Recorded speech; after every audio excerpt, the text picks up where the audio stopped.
হাঁটতে হাঁটতে আমি প্রায় অনেক দূর চলে আসছি। এখন আমি যাবো মনু ব্যারেজে।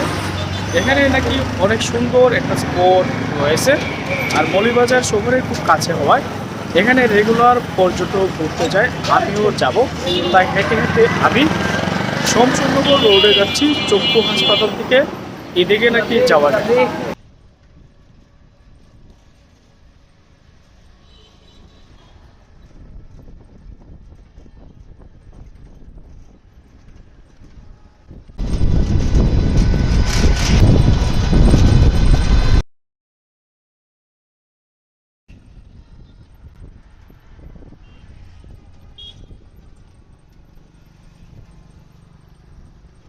আমরা এই রাস্তা ধরে মনু ব্যারেজে যাব, অর্থাৎ সুইচ গেটে যাব। এটা হচ্ছে মৌলভীবাজার শহর থেকে মৌলভীবাজার শহর থেকে 1 কিলোমিটার দূরে একটা ফিলিং স্টেশন আছে। ফিলিং স্টেশনের পরেই হচ্ছে এই রাস্তাটি, আর এই রাস্তা ধরে কিন্তু যাওয়া যায়। যেহেতু আমরা মনু ব্যারেজে ঘুরতে যাব, তাই এই রাস্তাটাই আমাদের একমাত্র রাস্তা শর্টকাটে যাওয়ার, তাই নিয়ে যাচ্ছি।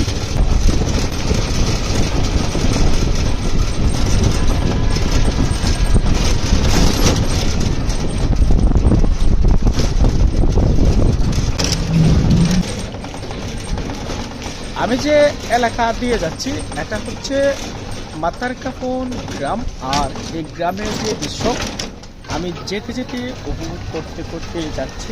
আর দুপাশের যে ঘর বাড়িগুলো অনেকটাই সুন্দর এবং দেখতে বেশ ভালো লাগে। যেহেতু গ্রাম অঞ্চল, শহরের পাশে একটা গ্রাম, আর এই গ্রামটা তো আধুনিক হবেই, এটাই স্বাভাবিক।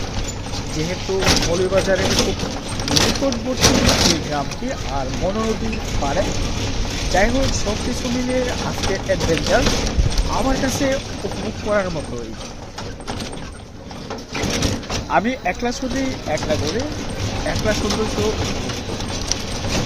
যাই হোক, আমি খুব কাছে চলে আসলাম মনোনদীর। এই ঘরটা সম্ভবত কোন সরকারি কোয়ার্টার, পাথর পাশাপাশি কোয়ার্টারে যারা বসবাস করে তাদের কাপড় দেখা যাচ্ছে, হয়তো বা এখানে ফ্যামিলি নিয়ে অনেকেই থাকে।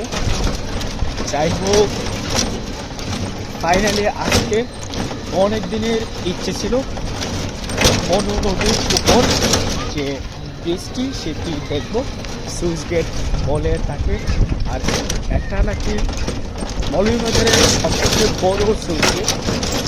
আর এই দৃশ্যটা আজকে খুব সুন্দরভাবে উপভোগ করব, এবং আদ্যপাদ্য যা আছে সবগুলোই এই ভিডিওতে তুলে ধরব।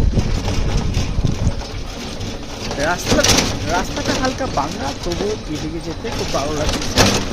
শীতল বাতাস সব কিছু মিলিয়ে এদিকের পরিবেশটা উপভোগ করার মতো।